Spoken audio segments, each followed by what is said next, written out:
हम तैयार करें कि परमेश्वर आज हमसे बात करें। धन्यवाद प्रभु, हम आपकी ओर देखते हैं पिता। आज फिर एक बार हम आपकी आवाज को सुनना चाहते हैं प्रभु, जो हमारे जीवनों को बदल सकती है। मैं प्रार्थना करता हूं किसी मनुष्य की वाणी नहीं, पर आपकी वाणी, आपकी आवाज जो स्वर्ग में से है, जो आपके कलाम में है, हम उसे सुनना चाहते हैं पिता। फिर एक बार प्रभु जी, हम आपकी ओर देखते हैं, अपने कान, अपने मन को हम आपकी ओर लगाते हैं प्रभु, कि हम आपको सुनने पाए। मैं प्रार्थना करता हूं पिता, केवल आवाज मेरी हो और शब्द आपके हो। आप बोले और हम सुने, ऐसा होने दीजिए पिता। उन गहरी बातों को हम समझ पाए जो आप हमसे कहना चाहते हो। धन्यवाद। Thank you Jesus, thank you Lord.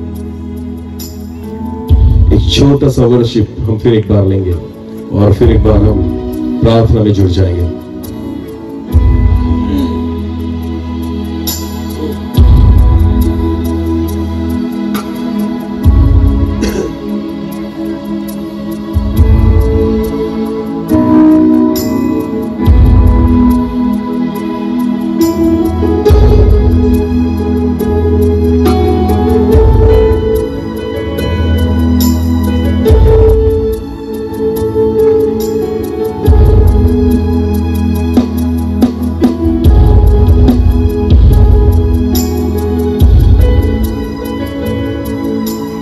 धन्यवाद देते हुए हम आपके चरणों में आते हैं। फिर एक बार हम आपकी आवाज को सुनना चाहते हैं पिता। आप बात कीजिए प्रभु। जितने लोग यहाँ पर बैठे हैं पिता, वो मुझे सुनने के लिए नहीं, पर आपको सुनने के लिए बैठे हैं प्रभु जी। मैं प्रार्थना करता हूँ फिर एक बार स्वर्ग हमारे लिए खुल जाए पिता। उन गहरी बातों को आज हमारे जीवन पर आप प्रकट कीजिए पिता, जो आज आप हमसे कहना चाहते हो। मैं घटूं और आप ही बढ़े, ऐसा होने दीजिए। सारा आदर और महिमा जलाल आप ही को देते हुए प्रार्थना जिंदा खुदा प्रभु यीशु मसीह आपके सामर्थी और जीवित नाम से मांगते हैं। आमीन, आमीन। Hallelujah, hallelujah. बहुत सुंदर अवसर परमेश्वर ने हम सबको दिया और इस समय हम परमेश्वर की वचन की ओर जाएंगे।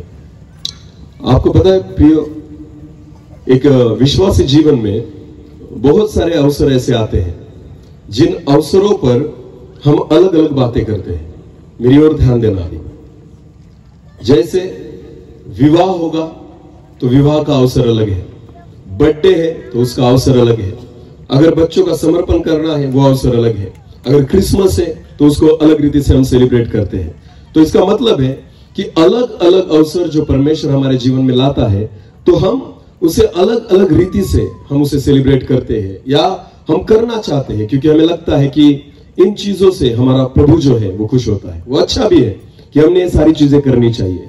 पर आपको पता है, अगर एक वचन को मैंने आज पढ़ा तो उस वचन में मुझे एक ऐसी बात परमेश्वर ने सिखाई जो बहुत अद्भुत है। हम निकालेंगे, पहले उस वचन को हम पढ़ लेंगे, उसके बाद हम आज के वचन की ओर जाएंगे। और मैं ज्यादा वक्त नहीं लूंगा, इसलिए निश्चिंत रहना, बहुत वक्त में हम समाप्त करेंगे। एक वचन को पहले हम पढ़ लेंगे, रोमियो की पत्री उसका 10 अध्याय। रोमियो की पत्री उसका 10 अध्याय और वचन 1 से लेकर 4 तक हम पहले पढ़ लेंगे, उसके बाद हम आगे जाएंगे। हे भाइयों, मेरे मन की अभिलाषा, और पौलुस कहता है, हे भाइयों मेरे मन की अभिलाषा और उनके लिए परमेश्वर से मेरी प्रार्थना है, और तुम्हारे लिए परमेश्वर से मेरी प्रार्थना है कि वे उद्धार पाए, आगे मैं उनकी गवाही देता हूँ कि पौलुस कहता है, मैं उनकी गवाही देता हूँ कि उनको परमेश्वर के लिए धुन रहती है। उन लोगों को परमेश्वर के लिए धुन रहती है। बोलो, क्या रहती है? धुन। आपको पता है, हम जो भी कुछ करते हैं ना, चलो इतनी बड़ी आयोजन, इतना बड़ा आयोजन हमने यहाँ पर किया है, जिस परिवार ने ये आयोजन किया है ना, इस परिवार को परमेश्वर की धुन है। बोलो, क्या है? परमेश्वर की धुन। हाँ, अगर परमेश्वर पर प्यार नहीं होता और परमेश्वर पर विश्वास नहीं होता, भरोसा नहीं रहता, तो इतने लोगों को इकट्ठा कर इतना बड़ा खर्चा वो नहीं करते। हालेलुया। तो ये सारी चीजें जो हम करते हैं ना, उपकार स्तुति प्रार्थना हो या विवाह के समय प्रार्थना हो, बड़ी बड़ी मीटिंग्स हो, कन्वेंशन हो, ये सारी चीजें हम इसलिए करते हैं कि हमें परमेश्वर की धुन है। हालेलुया। तो पौलुस रोमियो की पत्री में लिखते हुए कहता है, ये सारे लोग जो है जिन्हें परमेश्वर की धुन है, आगे पढ़ो, परंतु वो आगे कहता है परंतु बुद्धिमानी के साथ नहीं। बुद्धिमानी के साथ नहीं। हालेलुया। हम जो कुछ करें परमेश्वर के लिए या परमेश्वर के अनुसार, तो आपको पता है परमेश्वर ने एक समझ हमारे जीवन में रखी है कि पवित्र आत्मा जिस रीति से हमें चलाए उस बुद्धिमानी के साथ। अगर इंग्लिश ट्रांसलेशन में अगर आप पढ़ने जाए तो उसे विजडम कहा गया है। हालेलुया। ज्ञान, वो ज्ञान जो परमेश्वर की ओर से है उसे विजडम कहा जाता है इंग्लिश में। हालेलुया। दो प्रकार के ज्ञान है, एक जो आप जगत में ले सकते हो और दूसरा जो परमेश्वर देता है। आमीन। तो परमेश्वर चाहता है कि हमारे जीवन में परमेश्वर की धुंध रहे, पर कैसे? बुद्धिमानी के सहित। जो परमेश्वर का ज्ञान है उस ज्ञान के अनुसार हम परमेश्वर की धुन में चले। आगे आगे पढ़ो। हाँ। क्योंकि वे परमेश्वर की धार्मिकता से, क्योंकि वो परमेश्वर की धार्मिकता से अनजान होकर और अपनी धार्मिकता स्थापित करने का यत्न करके परमेश्वर की धार्मिकता के अधीन न हुए। हम बहुत बार खुद की धार्मिकता को स्थापित करना चाहते हैं कि शायद ये बात अगर मैं करूं तो परमेश्वर मुझसे प्रसन्न हो। हालेलुया। पर यहां पर पौलुस कहता है खुद की धार्मिकता को स्थापित करने के बजाय उन बातों को करो जो परमेश्वर को अच्छी लगती है। आमीन। तो यहां पर जो आखिरी वचन है जो हम आगे पढ़ेंगे वो बहुत सुंदर है, आप ध्यान देकर सुनना। आगे पढ़िए। हाँ। क्योंकि हर एक विश्वास करने वाले के लिए धार्मिकता के निमित्त मसीह व्यवस्था का अंत है। मसीह व्यवस्था का अंत है। आमीन। आप कुछ भी करो पर आपका टारगेट मसीह होना चाहिए। हालेलुया। हम जब विश्वासी लोग जब विवाह करते हैं ना तो उस विवाह में भी मसीह दिखना चाहिए। आमीन। हम बर्थडे सेलिब्रेट कर रहे हैं, हमारे बर्थडे में भी कौन दिखना चाहिए? मसीह दिखना चाहिए। आप कोई भी धार्मिक अवसर लो, जब जब आप एकत्रित होते हो ना तो वचन ऐसा कहता है कि आपकी व्यवस्था का अंत कौन है? मसीह है। हालेलुया। जब मसीह आपका फोकस हो जाता है ना, मैं आपको कहना चाहता हूं वहीं पे आपकी धार्मिकता आपने पूरी कर ली। आमीन। तो इस बर्थडे के अवसर पर भी परमेश्वर यह चाहता है कि हम मसीह को देखें। बोलो किसको देखें? मसीह को देखें। जब इस बर्थडे के अवसर पर भी आपने अगर मसीह को देखा ना तो आपको समझ में आ जाएगा कि बर्थडे किस रीति से होना चाहिए। हालेलुया। तो एक विवाह अगर हम देखें तो पति पत्नी जो है तो मसीह और कलीसिया को अगर हम समझे तो आपको विवाह समझ में आने लग जाता है। आमीन। वैसे ही अगर आपको बर्थडे को भी समझना होगा, जन्मदिन को भी समझना होगा, बढ़ते आयु को भी समझना होगा, तो आपको किसको समझना होगा? पहले मसीह को। हालेलुया। और हम देखेंगे आज मसीह के द्वारा कि प्रभु आज हमसे क्या बात करना चाहता है। हालेलुया। एक वचन को हम निकालेंगे, लूका रचित सुसमाचार उसका 2 अध्याय वचन 52 हम पढ़ेंगे। लूका रचित सुसमाचार उसका 2 अध्याय और वचन 52। और यीशु बुद्धि और डील डोल में और परमेश्वर और मनुष्य के अनुग्रह में बढ़ता गया। हालेलुया। अगर इस वचन को अगर हमने पहले से पढ़ा तो आपको समझ में आएगा कि यीशु मसीह की उम्र 12 साल थी। बोलो कितने साल थी? 12 साल। जब प्रभु यीशु मसीह अपने माता पिता के साथ यरूशलेम में गया आराधना करने के लिए, उसके बाद हम देखते हैं कि उसके माता पिता जब वापस आए तो उन्हें आधे रास्ते में पता चला कि प्रभु यीशु मसीह जो है वो यरूशलेम में रह गया है। आमीन। तो उस समय प्रभु यीशु मसीह की आयु कितनी थी? 12 साल। और उस 12 साल की उम्र में ये वचन वहां पर आया है और इस वचन में ऐसा कहा गया है। फिर एक बार पास्टर जी प्लीज एक बार फिर पढ़ेंगे इस वचन। और यीशु बुद्धि और डील डोल में, उस 12 साल के बाद प्रभु यीशु मसीह बुद्धि और डील डोल में और परमेश्वर और मनुष्य के अनुग्रह में बढ़ता गया। इसे कहते हैं हम बढ़ते जाना। आमीन। बच्चा रियांश अभी 4 साल बढ़ गया है। बोलो 4 साल क्या होगा? बढ़ गया है। अभी 5वें साल में वो आ गया, तो अगले साल भी उसका जब बर्थडे आएगा तो वो 5 साल का होगा। इसे कहते हैं बढ़ना। हालेलुया। पर आपको पता है बढ़ने में भी हम मसीह को अगर देखें तो आपको पता चलेगा कि एक मसीह बच्चों ने किस रीति से बढ़ना चाहिए। हालेलुया।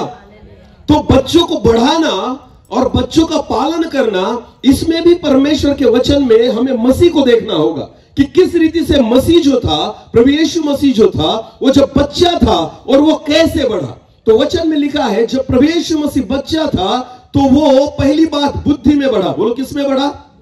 उसके बाद डील डोल यानी शारीरिक अवस्था में बढ़ा। तीसरी बात परमेश्वर की, और चौथी बात मनुष्य के अनुग्रह में बढ़ा। हालेलुया। ये 4 बातें प्रभु यीशु मसीह के बारे में यहां पर लिखी गई है जब वो बच्चा था। तो इन 4 बातों में प्रभु यीशु मसीह बढ़ा। तो पहली बात है वचन में लिखी गई बुद्धि। बोलो बुद्धि। हालेलुया। अगर उसे बुद्धि को हम कहा जाए तो ज्ञान कहेंगे। बोलो क्या कहेंगे? ज्ञान। ज्ञान क्या है? अगर हम ज्ञान के बारे में देखें, मैं कहना चाहता हूं ज्ञान वो है जो आपको बचाए। हालेलुया। ज्ञान वो है जो आप खुद का फायदा करें। हालेलुया।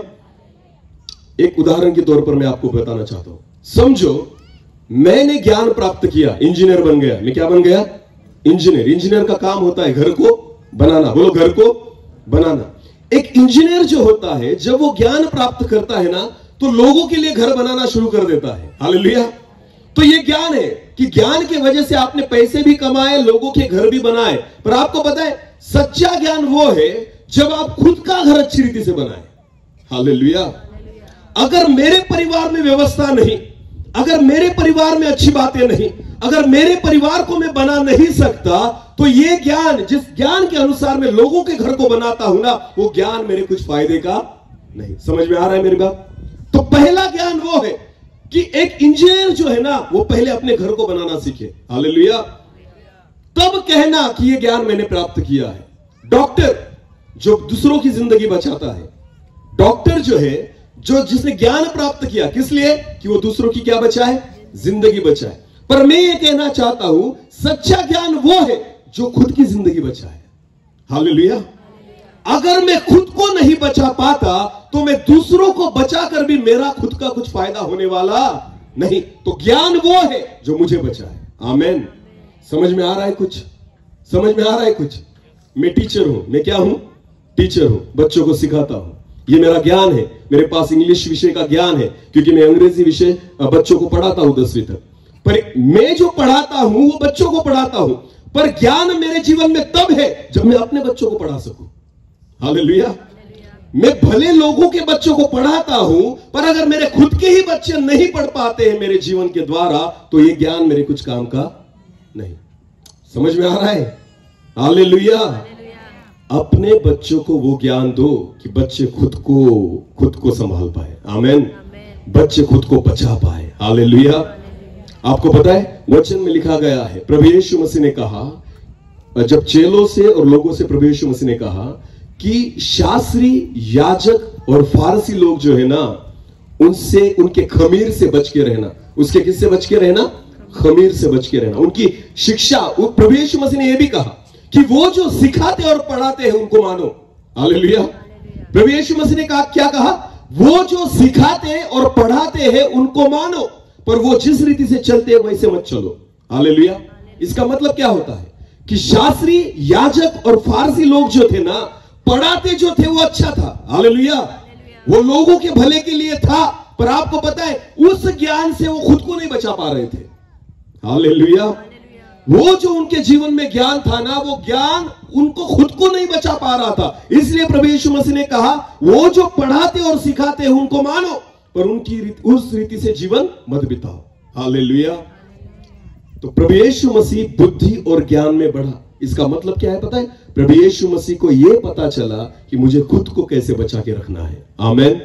जगत की बातों से मुझे कैसे बचा के रखना है। जब तक प्रभु यीशु मसीह जब तक सूली पर न जाए अपनी पवित्रता को कैसे बचा कर रखना है, ये प्रभु यीशु मसीह जानता था। और वचन में लिखा है कि प्रभु यीशु मसीह 12 साल की उम्र में जब बढ़ता गया तो बुद्धि, हालेलुया, किसमें बढ़ता गया? बुद्धि। हालेलुया। बुद्धि में वो बढ़ता गया। उसके जीवन में वो बुद्धिमत्ता थी, उसके जीवन में वो ज्ञान था कि मेरे लिए क्या अच्छा है और क्या बुरा है। आमेन। अपने बच्चों को बढ़ाते समय उनके जीवन में उस ज्ञान को आप डालो जो ज्ञान उनको अच्छा और बुरा जो है ना उसकी समझ दे। हालेलुया। हालेलुया। आपको पता है एक अच्छा बच्चा तभी बढ़ सकता है जब वो मसीह को बढ़ते हुए देखे। आमेन। जैसे मसीह बढ़ रहा है वैसे ही अपने बच्चों को बढ़ाओ, क्योंकि उसका एक बहुत अच्छा फायदा है। एक वचन को हम पढ़ेंगे, लूका रचित सुसमाचार उसका 3रा अध्याय, लूका रचित सुसमाचार उसका 3रा अध्याय वचन 21 और 22 को हम पढ़ेंगे। लूका रचित सुसमाचार उसका 3रा अध्याय वचन 21 और 22। जब सब लोगों ने बपतिस्मा लिया, वचन में लिखा है जब सब लोगों ने बपतिस्मा लिया, और यीशु भी बपतिस्मा लेकर और यीशु भी उस भीड़ में बपतिस्मा लेकर प्रार्थना कर रहा था, तो आकाश खुल गया, आकाश खुल गया और पवित्र आत्मा शारीरिक रूप में कबूतर के समान उस पर उतरा, कबूतर के समान प्रभु यीशु मसीह पर उतरा, और यह आकाशवाणी हुई, और आकाश से ये वाणी हुई, तू मेरा प्रिय पुत्र है, तू मेरा प्रिय पुत्र है। बपतिस्मा अकेले यीशु ने लिया था क्या?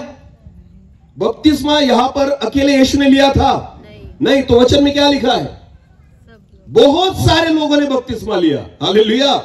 यीशु मसीह अकेला नहीं था बपतिस्मा लेने वाला, यीशु मसीह अकेला नहीं था डुबकी मारने वाला, पर जब प्रभु यीशु मसीह के साथ औरों ने भी बपतिस्मा लिया, स्वर्ग में से जो वाणी हुई वो कितने लोगों के लिए थी? कितने लोगों के लिए? एक ही व्यक्ति के लिए। किसके लिए? यीशु मसीह के लिए। हालेलुया। जब प्रभु यीशु मसीह ने बपतिस्मा लिया उसकी उम्र क्या थी आपको पता है? 30 साल। बोलो कितने साल? एक 30 साल का जवान लड़का था वो। हालेलुया। 12 साल के प्रभु यीशु मसीह के बाद हम देखते हैं बाइबल में कहीं जिक्र नहीं किया गया है उसके जीवन का। हालेलुया। 12 साल तक प्रभु यीशु मसीह को हम देखते हैं वचन में, उसके बाद हम उसको जब देखते हैं ना तो वो कितने साल का है? 30 साल का। बोलो कितने साल का है? 30 साल। 12 साल से लेकर 30 साल तक उसने क्या किया बाइबल में कहीं नहीं लिखा गया। हालेलुया।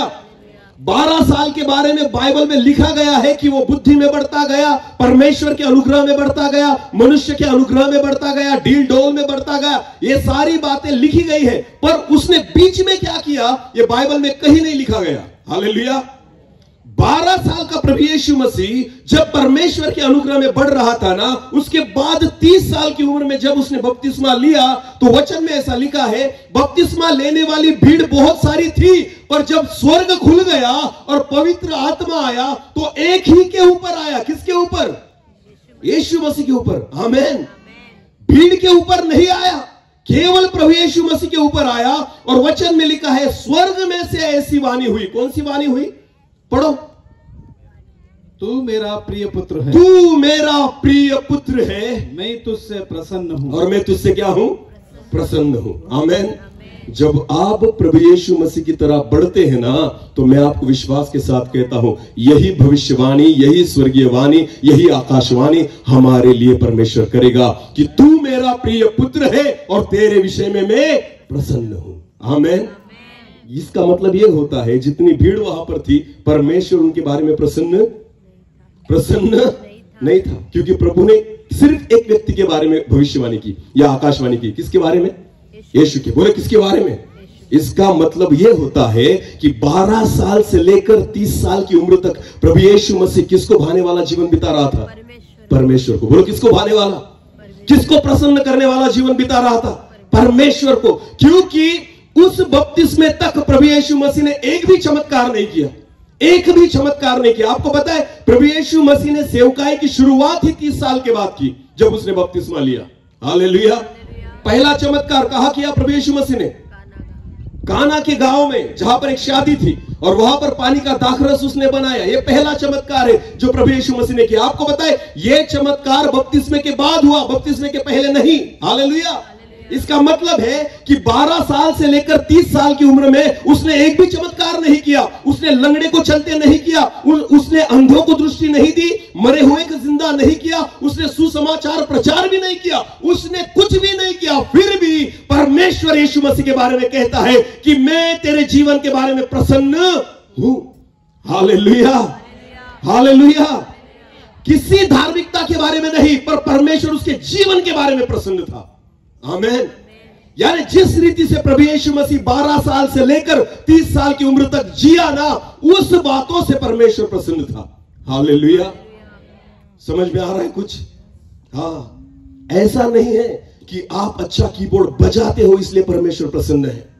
ऐसा नहीं है कि मैं अच्छी आराधना करता हूं इसलिए परमेश्वर मुझसे प्रसन्न है। ऐसा नहीं है कि मैं अच्छा वचन का प्रचार करता हूं इसलिए परमेश्वर मुझसे प्रसन्न है। ऐसा भी नहीं है कि आपके द्वारा चिन्ह चमत्कारों के काम होते हैं इसलिए परमेश्वर प्रसन्न है। बिल्कुल नहीं। परमेश्वर इन बातों से प्रसन्न नहीं होता, परमेश्वर अपने जीवन के द्वारा प्रसन्न होता है।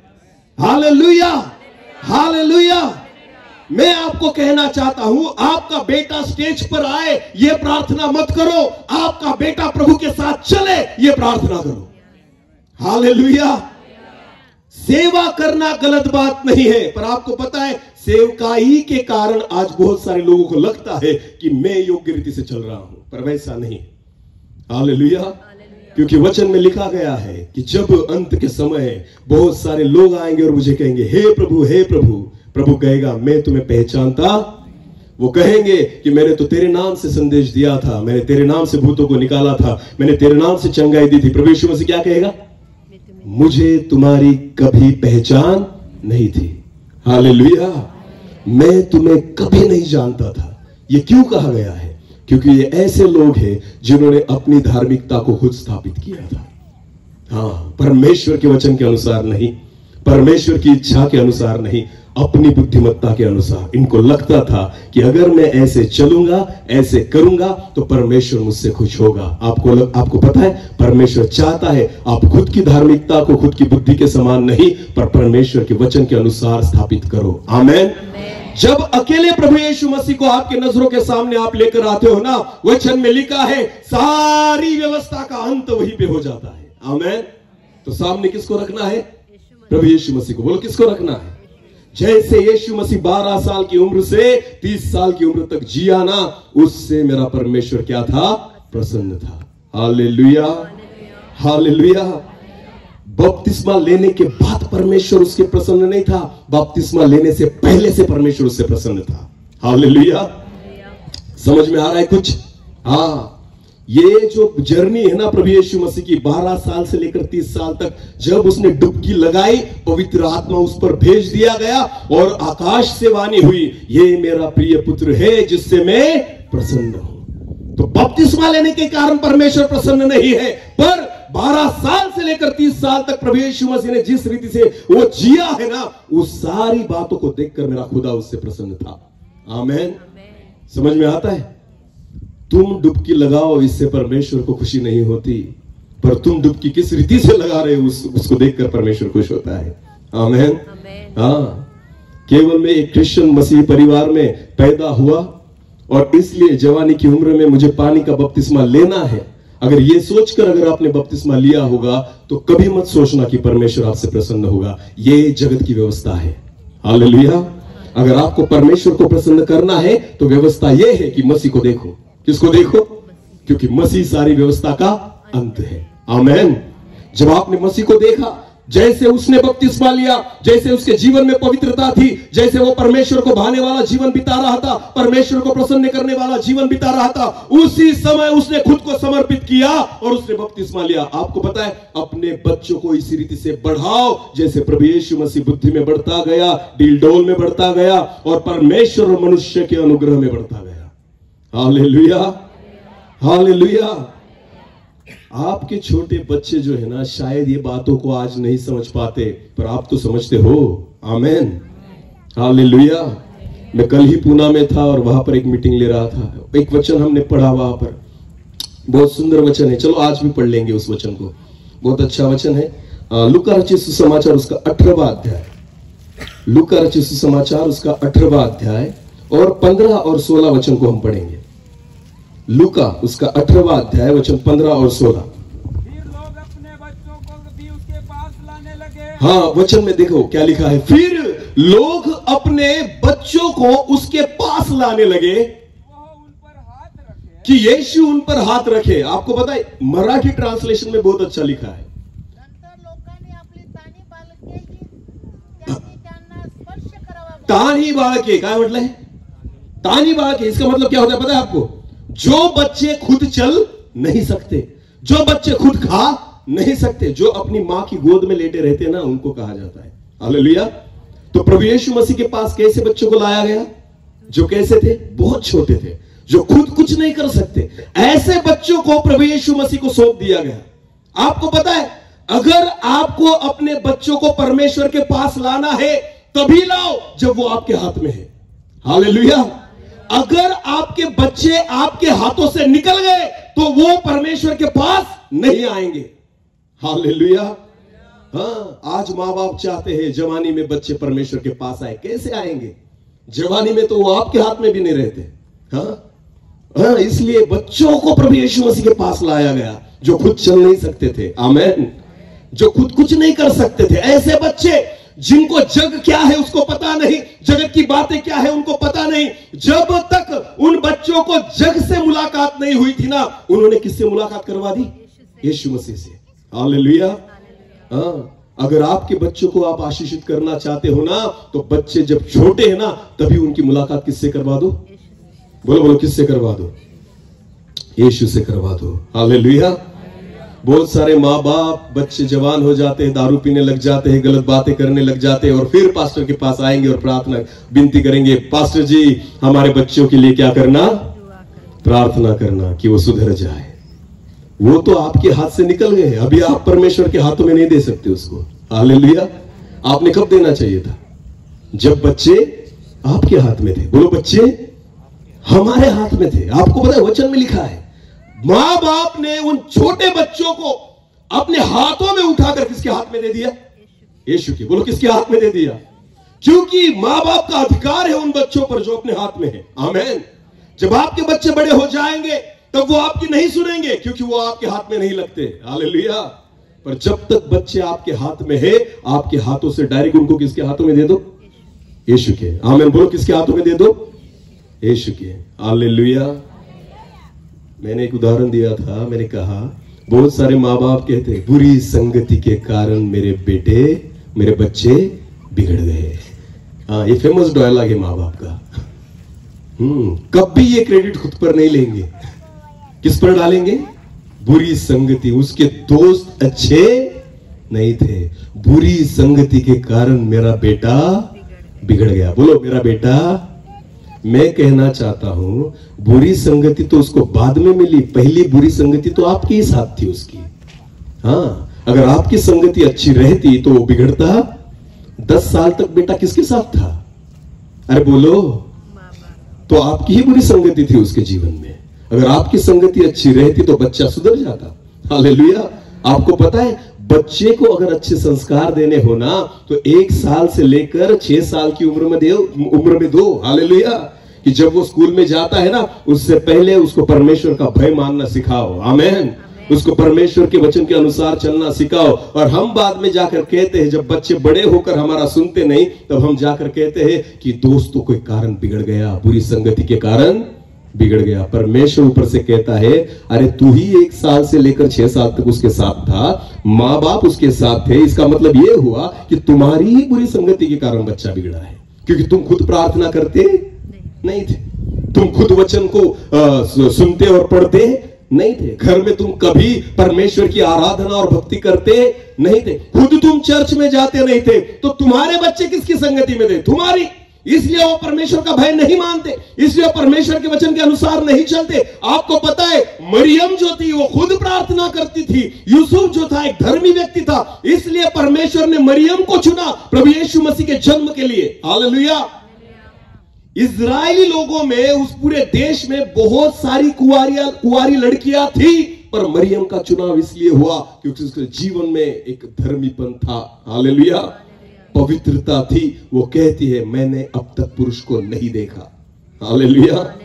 जब उसको कहा गया कि तेरे द्वारा मसीह का जन्म होगा, तो मरियम क्या कहती है? मैंने अब तक पुरुष को नहीं देखा, मेरे मन में भी आज तक वो विचार नहीं आए, मैंने छूने भी नहीं दिया उस विचारों को, मैंने आज तक पुरुष को नहीं देखा। हालेलुया। ये जो पवित्रता मरियम के जीवन में थी ना, इसीलिए उसका चुनाव हुआ था। आमीन। तो उसके माँ बाप भी धर्मी थे, इसलिए प्रभु यीशु मसीह को एक ऐसे वातावरण में रखा गया कि उसके माँ बाप परमेश्वर का भय मानने वाले थे। इसलिए 12 साल की उम्र में उसे कहां पर लेकर गए? यरूशलेम में। बोलो, कहां पर लेकर गए? पैदल गए थे, 3 दिन का रास्ता था, पैदल चल चल कर कहा जा रहे थे? यरूशलेम में। बोलो, कहा? तो बच्चा जो है ना छोटा था तब से देख रहा है, मेरे माँ बाप जो है ना हर साल यरूशलेम में पैदल जाते, बोले 3 दिन लगे तो भी चलेगा, बच्चे को भी साथ में लेकर जाएंगे। हालेलुया। हाँ, हम चर्च में आते हैं तो बच्चों को कहते हैं घर रुकना और देखभाल करना, ना कोई आने न पाए। वाह रे वाह।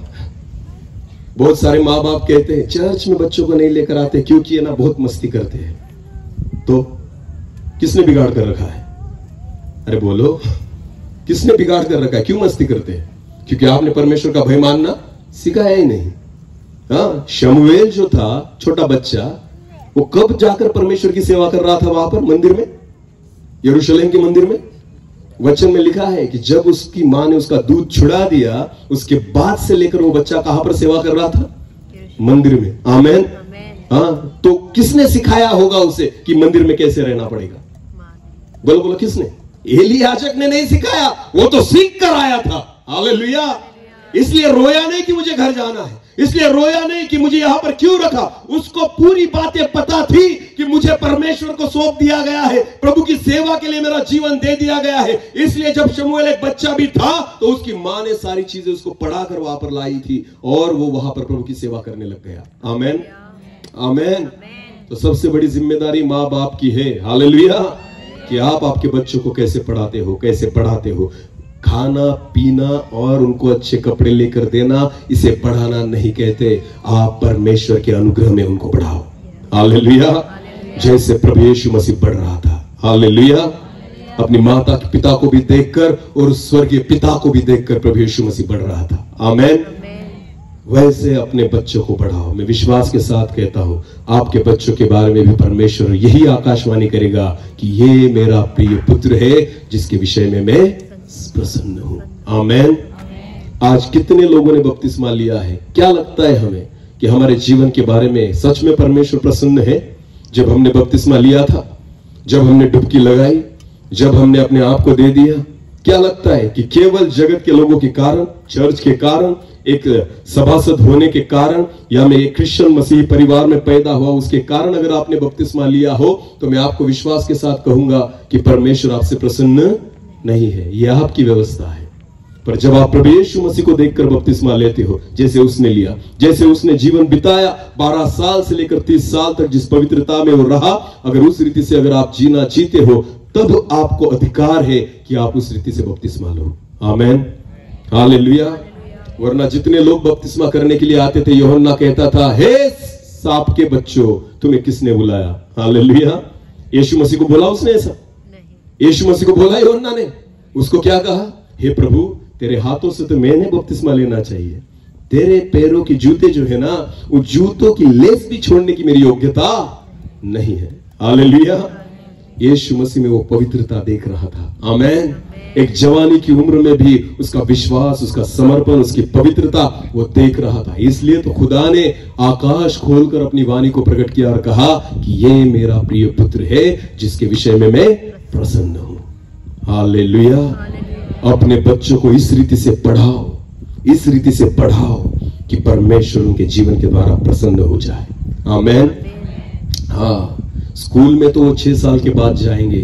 पहला स्कूल तो घर में है उसका। हाँ, पढ़ाने वाले कौन है? माँ बाप। बोलो कौन है? हाँ, माँ बाप। तो पहले परमेश्वर हिसाब किससे लेगा? माँ बाप से। बोलो किससे लेगा? बिल्कुल भी ऐसे मत बोलना बच्चे अगर बड़े होकर बिगड़ गए ना, कि बच्चे, हमारे बच्चे जो थे दोस्तों के कारण बिगड़ गए, बुरी संगति के कारण बिगड़ गए। अगर बुरी संगति, यार ज्यादा से ज्यादा वक्त तो आपके साथ रहते थे ना। हाँ, दिन रात तो आपके साथ रहते थे, आपके घर में रहते थे, एक ही थाली में खाते थे, वही भोज खाते थे, आपके साथ चर्च में जाते थे, फिर बिगड़ कैसे गए? इसका मतलब ऐसा होता है बुरी संगति बाहर की नहीं, बुरी संगति किसकी है? घर में की ही है। हालेलुया। समझ में आ रहा है कुछ? अगर बच्चों को अच्छा प्रभाव चाहिए तो हमारे जीवन के द्वारा ही मिलेगा। आमेन। परमेश्वर चाहता है कि अपने माँ बाप जो है ना, अपने बच्चों को उस रीति से पढ़ाए, उस रीति से बढ़ाए कि परमेश्वर उनके जीवन के द्वारा प्रसन्न हो जाए। आमेन। हालेलुया। इसलिए वचन में लिखा गया है, प्रभु यीशु मसीह बुद्धि, डील डोल और परमेश्वर और मनुष्य के अनुग्रह में बढ़ता गया। आमेन। और तब जाकर 30 साल की उम्र में परमेश्वर उससे प्रसन्न था। हालेलुया। तो अपने बच्चों को उस बुद्धिमत्ता और ज्ञान से भरो जो उनके लिए भलाई का है। आमेन। उनको ये समझ में आना चाहिए कि क्या करना मेरे लिए भलाई है और क्या करना मेरे लिए घातक है। जब ये बात आपके बच्चे समझ जाएंगे, मैं आपको विश्वास के साथ कहता हूं, जगत में वो कहीं भी निकल जाएंगे फिर भी पाप नहीं करेंगे। हालेलुया। क्योंकि ज्ञान कहां से शुरू होता है? पहली से। बोलो कहां से? हमारे हिसाब से ज्ञान कहां से शुरू होता है? 6 साल की उम्र में जब हमने उसे पहली की इयत्ता में ढाल दिया, हमें लगता है ज्ञान वहां से शुरू होता है। हाँ, आजकल तो nursery, junior KG, senior KG, 3 साल की उम्र में डाल दिया इंग्लिश मीडियम में। उनको लगता है मेरा बेटा ABCD बोलने लग गया, ज्ञानी हो गया। ज्ञान वहां से शुरू नहीं होता। वचन में लिखा गया है, नीति वचन उसका पहला अध्याय 7 वचन क्या कहता है? परमेश्वर का भय जानना ही ज्ञान का मूल है। हालेलुया। हाँ, परमेश्वर का भय ही ज्ञान का क्या है? मूल है। तो बताइए मुझे, परमेश्वर का भय उसे सिखाने के लिए कितने साल का होना चाहिए बच्चा? हाँ, बच्चे को अगर परमेश्वर का भय सिखाना हो तो क्या लगता है, मां, जितनी माएं यहां पर बैठी है, कि परमेश्वर का भय सिखाने के लिए बच्चे की उम्र कम से कम कितनी होनी चाहिए? चलो, भूत का डर जो है बच्चों को कब लगता है? कितने साल की उम्र में? बेटा उधर मत जाना अंधियारे में, वहां पर क्या है? अरे बोलो, भूत है। तो छोटे बच्चे भी किसको डरते हैं? अरे बोलो माए, बोलो बोलो बोलो। छोटे बच्चे भी किसको डरते हैं? भूत। हम अपने फायदे से बच्चों को डरना सिखाते हैं। इसको हाथ मत लगाना, वहां मत जाना, उस अंधेरे में मत जाना, वहां पर भूत है। भूतों का डर सिखा दिया और परमेश्वर का डर नहीं सिखाया। बेटा झूठ मत बोलना, क्योंकि कौन देख रहा है? गाली मत देना, क्योंकि कौन देख रहा है? गलत बात मत करना, क्योंकि कौन देख रहा है? या तो हम ही गालियां बकते हैं, तो क्या परमेश्वर हम बच्चों को सिखाएंगे कि बेटा परमेश्वर देख रहा है? वो कहेगा, मम्मी पापा आप तो खुद ही लड़ते हो, क्या आपको परमेश्वर नहीं देखता? समझ में आ रहा है कुछ? समझ में आ रहा है कुछ? तो पहले शिक्षक कौन है? हम। बोलो कौन है? हम। हाँ, जैसे जगत के डर को बच्चों को सिखाते हो ना, पहले परमेश्वर का भय मानना उनको सिखाओ। आमेन। और ये जिम्मेदारी किसकी है? बोलो बोलो, किसकी है? माँ बाप की। हालेलुया। पास्टर्स नहीं, सेवक नहीं, आपकी कलीसिया नहीं, आपके घर में आप उसको अच्छी संगति देनी होगी। आमेन। अगर घर में ही उसको संगति नहीं मिली ना, तो 2 घंटे की आराधना उसको नहीं बदल सकती। हालेलुया। हाँ, बच्चों को जो कुछ आप दिखाएंगे वही वो सीखेगा। हालेलुया। क्योंकि वो पढ़ना नहीं जानता। आपको पता है, 1 साल से लेकर 6-7 साल तक वो पढ़ नहीं सकता, वचन वो पढ़ नहीं सकता। तो आपको पता है वो क्या पढ़ता है? वो क्या पढ़ता है? वो आपको पढ़ता है। बोलो, वो क्या पढ़ता है? हाँ, आप जो करते हो उसको वो पढ़ता है। आप जैसे उससे व्यवहार करते हो उसको वो पढ़ता है। जिस रीति से आप प्यार करते हो उसको वो पढ़ता है। अगर आप अच्छी रीति से चलोगे उसको वो पढ़ता है। बच्चा भले किताबें नहीं पढ़ पाए, पर 6 और 7 साल की उम्र में वो आपको पढ़ना सीख लेता है। हालेलुया। तो सबसे पहले बच्चा किताबों को नहीं पढ़ता, वो किसको पढ़ता है? बोलो, माँ बाप को। बोलो, किसको? हाँ, सबसे पहली किताब उसकी कौन है? हाँ, हालेलुया। स्कूल की किताबें तो बाद में आती है उसके जीवन में, पहली किताब तो घर में ही पढ़ी है। वो कौन है? माँ बाप। हालेलुया। दारू पीने वाले बाप ने कभी मत सोचना कि बेटा बड़ा होकर अच्छा काम करेगा, क्योंकि उसने किताब ही वही पढ़ी है पीने वाली। तो आगे जाकर करेगा क्या? अरे बोलो, करेगा क्या? हाँ, तंबाकू खाने वाले माँ बाप ने कभी मत सोचना तुम्हारा बेटा अच्छा काम करेगा, क्योंकि उसने बचपन से लेकर कौन सी किताब पढ़ी है? खाने वाली। बोलो, तंबाकू खाने वाली। अरे गालियां बकने वाले माँ बाप कभी ये मत सोचना कि बच्चा बड़ा होकर परमेश्वर के गीत गाएगा, क्योंकि बचपन से लेकर उसने आपके मुंह से कौन सी किताब पढ़ी है? गालियों वाली। बोलो, कौन सी? तो बड़ा होकर बेटा क्या देगा? तो संगति किसकी बुरी थी? उसके दोस्तों की या माँ बाप की? तो सुधरना किसको पड़ेगा? अरे बोलो, किसको बदलना पड़ेगा? खुद को इस रीति से बनाओ, तैयार करो कि बच्चा आपको पढ़कर अच्छा जीवन बिताए। आमेन। हालेलुया। हालेलुया। तो पहली किताब कौन है? पहला पुस्तक कौन है? माँ बाप। क्योंकि सारे बच्चे जो है ना छोटे, वो आप ही को पढ़ते हैं। आमेन। जैसे आप बोलोगे वैसे वो बोलेंगे। इतना ही क्या, तोता पता है आपको? तोता, पोपट, अरे पता है क्या? पोपट, तोता, बोलने वाला तोता पता है आपको? पहाड़ी पोपट, हाँ, वो भी बोलता है। क्या बोलता है वो? जिस घर में रहेगा वही भाषा बोलेगा। हालेलुया। अगर घर में आप गुजराती बोलते हो तो तोता क्या बोलेगा? भले आप उसको खरीद कर महाराष्ट्र से लेकर आए, पर रखा कहां है? कटसवान में, गुजरात में। घर में आप कौन सी भाषा बोलते हो? केम छो? केम छो, बराबर, गुजराती। अगर घर में गुजराती बोलते तो महाराष्ट्रियन तोता कौन सी बात आप भाषा बोलेगा? गुजराती, क्योंकि उसको सुनाई कौन सी भाषा देती है? गुजराती। आपको पता है, एक तोता मैंने देखा था, एक परिवार में था, आने जाने वाले हर एक व्यक्ति को गालियां देता था।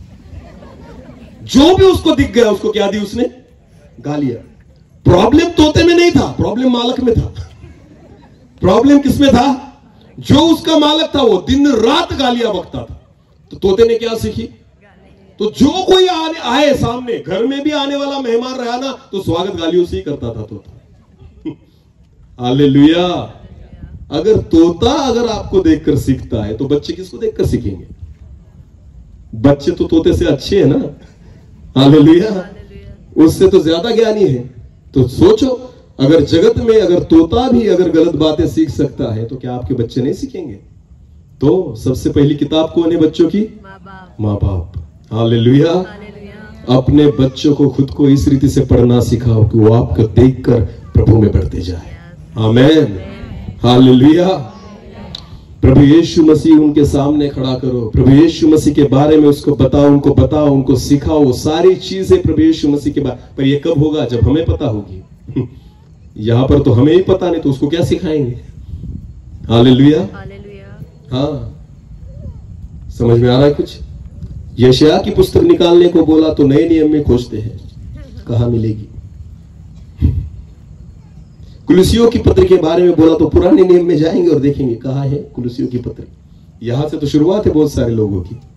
कितनी पुस्तकें हैं वचन बाइबल में? कितने लोगों को पता है? जितने नीचे बैठे उतने बोलो। हाँ, इस बाइबल में कितनी पुस्तकें हैं हमें ही नहीं पता, तो बच्चों को क्या पता होगा? हालेलुया। यहां से शुरुआत है। हमें तो पता है पहली पुस्तक कौन सी है? उत्पत्ति, और आखिरी प्रकाशित वाक्य। बस इतना। पर बीच में क्या है कौन किसे पता? कितनी पुस्तकें टोटल? कितनी? 66। हालेलुया। 66। हाँ, हमें नहीं पता। बहुत सारे लोगों बाइबल भले बहुत दिन हो गए हमने लेकर रखा है, धूल खा रहा है बाइबल। तो क्या लगता है किसको देखते बच्चे? किसको देखते हैं? माँ बाप को। हमें लगता है बच्चों को चर्च में भेज दो तो बच्चे बदल जाएंगे। जरूर बदलेंगे, वहां बदल कर ही आते हैं, पर तुम्हें देखकर फिर बिगड़ जाते हैं। हालेलुया। बहुत शॉर्टकट है हमारे जीवन में। वीबीएस को भेज दो बच्चों को, वीबीएस कैंप के लिए 10 दिन के लिए। बस हमें लगता है वहां से स्वर्गदूत बनकर ही आएंगे। अरे बराबर है, वो वहां से स्वर्गदूत बनकर ही आते हैं, पर घर में सब भूत है। तो आकर क्या होगा फिर बच्चों का? स्वर्गदूत घर में आने के बाद फिर भूत बन जाते हैं। हाँ, क्योंकि उनको जो चाहिए वो घर में नहीं मिलता। हालेलुया। बच्चों को इस रीति से पढ़ाओ, वो आपको देखे और आपको पढ़े और प्रभु में बढ़े। आमेन। हालेलुया। मैं तो बहुत बार सोचता हूं कि कैसे शमूएल इतनी छोटी उम्र में प्रभु की सेवा कर रहा था, क्योंकि उसकी मां ने जब वो कोख में था ना, उसकी मां के, तब से उसको पता था हन्ना को कि ये मेरा नहीं, ये किसका है? परमेश्वर का। आमेन। किसने दिया है? प्रभु ने। मैं विश्वास के साथ कहता हूं, हर दिन उसकी मां घुटने टेक कर प्रार्थना करती होगी, प्रभु ये जो बालक है वो तेरा है, ये तेरा नबी है, ये तेरा भविष्यवक्ता होने वाला है। आमेन। ये तेरी आजीवन सेवा करने वाला है। उसी प्रार्थनाओं को बच्चा पेट में रहते हुए भी सुनता होगा। हालेलुया। उसके जीवन में वही विचार थे। जब पैदा हुआ बच्चे को वैसे ही देखती थी कि ये मेरा नहीं, ये प्रभु का सेवक है, ये प्रभु की सेवा के लिए जाएगा। जैसे बच्चा बड़ा हो रहा था, माँ दिन रात उसको एक ही बात पढ़ा रही थी, सिखा रही थी, बेटा तुझे इस घर में नहीं, तुझे प्रभु के घर में जाना है। आमेन। आमेन। तो जब बच्चा उसने दूध पीना छोड़ दिया ना, उसी समय उसकी तैयारी हो चुकी थी कि मैं आजीवन प्रभु की सेवा करूंगा। आमेन। हालेलुया। तो तो पढ़ाओ और इस रीति से पढ़ाओ बच्चों को कि वो आपको देखे और प्रभु में बढ़े। आमेन, हालेलुया। हमारे जीवन के द्वारा उनको मसीह दिखना चाहिए, हमारे जीवन के द्वारा वो प्रार्थना सीखनी चाहिए, उन्होंने वचन सीखना चाहिए, उन्होंने परमेश्वर की आज्ञा, परमेश्वर के भय को हमारे जीवन के द्वारा सीखना चाहिए। हालेलुया। इसलिए वचन में लिखा गया है लूका रचित सुसमाचार में कि माता पिता अपने बच्चों को लेकर आए और किसके हाथों में दे दिया? यीशु के हाथों में सौंप दिया। हालेलुया। जब बच्चे आपके हाथ में है वैसे ही परमेश्वर के हाथ में दे दो। आमेन। एक बार वो आपके हाथ से निकल गए, बच्चे आपके हाथ में नहीं आएंगे। बहुत सारे जवान लड़के कहते हैं जा रे मैं मेरे बाप को भी नहीं डरता, मैं मेरे बाप से भी नहीं डरता। बहुत सारे बच्चे ऐसे कहते हैं जवानी में। हाँ, अगर उनको सिखाओ तुम जाकर कि बेटा दारू पीना छोड़ दे, तो वो क्या कहते? मैं मेरे बाप से भी नहीं डरता। जो अपने बाप से नहीं डरेगा वो तुम्हारी क्या सुनेगा? हालेलुया। क्योंकि वो तुम्हारे हाथ से निकल चुके हैं, अभी वो किसके हाथ में नहीं आएंगे। पास्टर जी क्या करेंगे प्रार्थना करके? क्योंकि आपने खुद अपने हाथों से उनको गवा दिया है। बच्चे जब आपके हाथ में है ना, तभी उनको किसके हाथों में दे दो? परमेश्वर के। आमेन। जब आपका अधिकार अपने बच्चों पर है, जब वो आपकी अधीनता में है, वैसे ही प्रभु के हाथों में उनको समर्पित कर दो। मैं विश्वास के साथ कहता हूं आपके बच्चे और उनका फ्यूचर, उनका भविष्य परमेश्वर आशीषित करेगा। Hallelujah, hallelujah. वरना बाद में बहुत पछताना पड़ेगा। बचपन से उनको परमेश्वर के ज्ञान में, टिलडोल में और परमेश्वर के अनुग्रह में बढ़ाओ। हालेलुया। कि तब जाकर उनका जो जीवन है ना, जवानी तक परमेश्वर सुरक्षित रखेगा और परमेश्वर कहेगा ये मेरा प्रिय पुत्र है जिससे मैं क्या हूं? प्रसन्न हूं। आमेन, आमेन।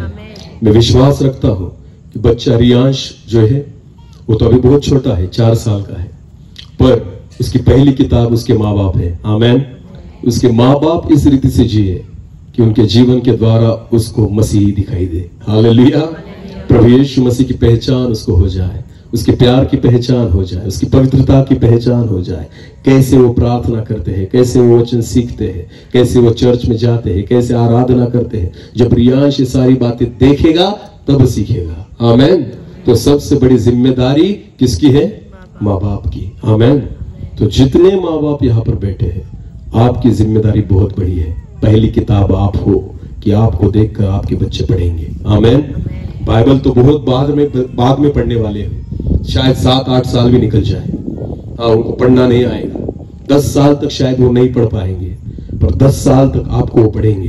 हालेलुया। तो सारी बाइबल उनको आपके जीवन के द्वारा पढ़नी चाहिए। हालेलुया। हाँ, जब आप बाइबल के अनुसार चलोगे, बच्चे आपको देखकर पढ़ेंगे कि हाँ प्रभु यीशु मसीह इस रीति से है, मसीह जीवन इसको कहते हैं। हालेलुया। सारी बाइबल आपके जीवन के द्वारा बच्चों को पढ़ाइए। आमेन। क्योंकि सबसे पहले शिक्षक आप ही हो। हालेलुया। इसलिए बच्चे आपके हाथ में है, प्रभु के हाथ में दे दो। आमेन। वो सुरक्षित है, उनका फ्यूचर सेट है। हालेलुया। अगर ये बात आप करोगे तो मैं विश्वास के साथ कहता हूं जरूर आपके बच्चे आशीष का कारण बनेंगे। आमेन। फिर माँ बाप को कभी रोना नहीं पड़ेगा कि बच्चे बिगड़ गए, क्योंकि वो बिगड़ ही नहीं सकते, क्योंकि वो परमेश्वर के हाथों में आपने सौंप दिए हैं। हालेलुया। फिर वो स्कूल में जाए, हॉस्टल में जाए, जगत के किसी कोने में जाए, फिर भी वो परमेश्वर का भय मानकर ही चलेंगे। यूसुफ कभी नहीं बदला। हालेलुया।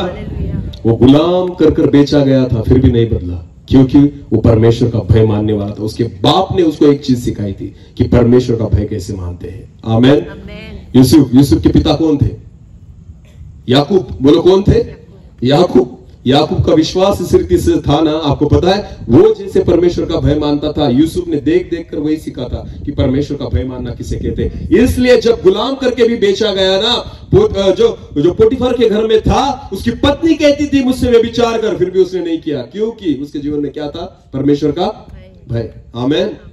जगत का पाप भले आपके बच्चों को खींचना चाहे, फिर भी आपके बच्चे पाप में नहीं गिरेंगे, क्योंकि आपने उनको परमेश्वर का भय मानना सिखाया है। हालेलुया। हालेलुया। जगत को हम नहीं बदल सकते, उसके दोस्तों को हम नहीं बदल सकते, उसकी संगति को हम नहीं बदल सकते, पर आप आपके बच्चों को बदल सकते हो। आमेन। आपके बच्चों को इस रीति से आप बदलो कि वो जब जगत में भी जाए ना तो उसका प्रभाव उनके जीवन में न पड़े। Hallelujah, hallelujah. बहुत सारे लोग प्रार्थना करते, प्रभु मेरे बेटे के दोस्तों को बदल। गलत प्रार्थना है। मैं कहता हूं पहले तुम खुद को और अपने बच्चों को बदलो। आमेन। हाँ, जगत को बदलने की जिम्मेदारी हमारी नहीं, पर हम खुद को बदल सकते हैं। Hallelujah, hallelujah. आप खुद को बदलो, जगत बदल जाएगा। आमेन। यही चीज हम सभी को करनी है। पहले खुद को बदलो, अपने जीवन को बदलो। मैं विश्वास के साथ कहता हूं तुम्हारे बच्चे बदलेंगे, तुम्हारा परिवार बदलेगा और परिवार को परमेश्वर आशीषित करेगा। हालेलुया। बेटा रियांश और उसका परिवार इसी रीति से प्रभु आशीषित करे, ऐसी मैं प्रार्थना परमेश्वर के पास करूंगा। अपनी आंखों को बंद करेंगे, इस समय हम प्रार्थना में जाएंगे। धन्यवाद पिता, धन्यवाद देते हैं प्रभु जी। जैसे आपके वचन में हमने देखा कि प्रभु यीशु मसीह जब खुद बच्चा था तो वो बुद्धिमत्ता में, परमेश्वर के अनुग्रह में, मनुष्य के अनुग्रह में बढ़ता गया और 12 साल से लेकर 30 साल की उम्र तक उसने इस रीति से जीवन जिया कि जब स्वर्ग में से वाणी हुई तो आपने कहा यह मेरा प्रिय पुत्र है जिसके विषय में मैं प्रसन्न हूं। प्रभु जी, हम हमारे बच्चों को इसी रीति से पढ़ाए और पढ़ाए, ऐसा होने दीजिए पिता। केवल जगत के ज्ञान को नहीं, पर उन आत्मिक बातों को हम उनको सिखाए। जब हमारे बच्चे जगत की किताबों को नहीं पढ़ पाते, पर जिस उम्र में वो हमें पढ़ते हैं, हम खुद को इस रीति से तैयार करें कि जब बच्चे हमें देखे तो वो हमारे जीवन के द्वारा प्रभु यीशु मसीह को पढ़ पाए। ऐसा होने दीजिए प्रभु। हमारे जीवन के द्वारा वो प्रभु यीशु मसीह को पढ़े, ऐसा होने दीजिए पिता। इस रीति से हर एक मां बाप को जीने के लिए आप कृपा और अनुग्रह दीजिए। हमारा जीवन इस रीति से हो जाए कि हमारा उजियाला पहले हमारे परिवार में पड़े, हमारे बच्चों के ऊपर पड़े और हमारे बच्चे प्रभु में बढ़ते और बढ़ते जाए। ऐसा होने दीजिए प्रभु, क्योंकि केवल उसी के द्वारा हम आपको प्रसन्न कर सकते हैं। धन्यवाद पिता। इस समय एक छोटी सी आराधना के साथ हम प्रार्थना में जुड़ जाएंगे, जिस वचन के द्वारा परमेश्वर ने हमसे बात की है। जितने मां बाप यहां पर बैठे हैं, आज परमेश्वर से अनुग्रह मांगे कि प्रभु हमें ऐसे तैयार करे कि हमारे बच्चे हमको देखकर प्रभु को देख पाए और प्रभु के नजदीक आए। जैसे उन माता पिताओं ने अपने बच्चों को प्रभु यीशु मसीह के हाथ में सौंप दिया क्योंकि वो उनके खुद के हाथ में थे, वैसे ही आपके बच्चे जब तक आपके हाथों में है, आपके हाथों से परमेश्वर के हाथों में उनको सौंप दीजिए। Thank you Jesus. धन्यवाद पिता। Hallelujah. Thank you Jesus. Thank you Lord. हर एक व्यक्ति अपनी आंखों को बंद करे, इस समय हम प्रार्थना में जाएंगे। हालेलुया।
मैं जीऊं या मरूं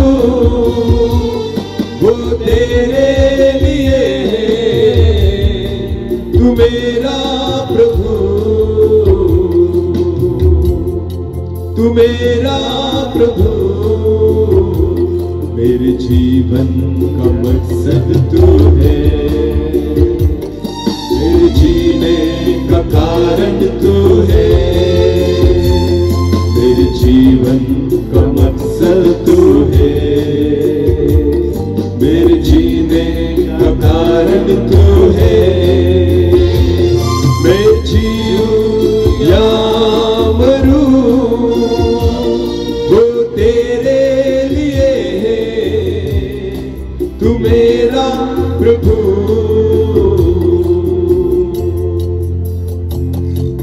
मुझ पर हुई है कृपा, बेकार न जाने दूं, जिसने मुझे चुना उसकी ओर मैं बढ़ूं। मुझ पर हुई है कृपा, बेकार न जाने दूं, जिसने मुझे चुना उसकी ओर मैं बढ़ूं। देखूं तेरी सलीब की ओर, खींचा मैं जाऊं। देखूं तेरी सलीब की ओर, खींचा मैं जाऊं। मैं जीऊं या मरूं वो तेरे लिए, तू मेरा प्रभु, तू मेरा प्रभु, तू मेरा प्रभु। धन्यवाद पिता। प्रभु जी, हम इस रीति से जिए जैसे पौलुस कहता है, जीना मेरे लिए मसीह तो मरना मेरे लिए लाभदायक है। एक माता पिता होने के बाद प्रभु जी हमें इस रीति से आप अनुग्रह दीजिए कि हमारे जीवन के द्वारा हमारे बच्चे देख पाए कि जीना मेरे लिए मसीह है, और वैसे ही हमारे बच्चे हमको देखकर ये पढ़े और उसी रीति से वो भी जिए कि जीना उनके लिए भी मसीह हो जाए। ऐसा होने दीजिए प्रभु। एक माता पिता होने के कारण वचन के अनुसार चलने के लिए, हमारे बच्चों के सामने एक अच्छा जीवन जीने के लिए, आपके वचन के अनुसार चलने के लिए, मसीह को हमारे बच्चों को दिखाने के लिए प्रभु जी आप हमें सहायता कीजिए। जिस वचन के द्वारा आपने हमसे बात की है, केवल सुनने वाले नहीं वरन उस वचन पर चलने वाले हम बने। ऐसा होने दीजिए। सारा आदर, सारी महिमा, सारा जलाल आप ही को देते हुए प्रार्थना जिंदा खुदा प्रभु यीशु मसीह आपके सामर्थी और जीवित नाम से मांगते हैं।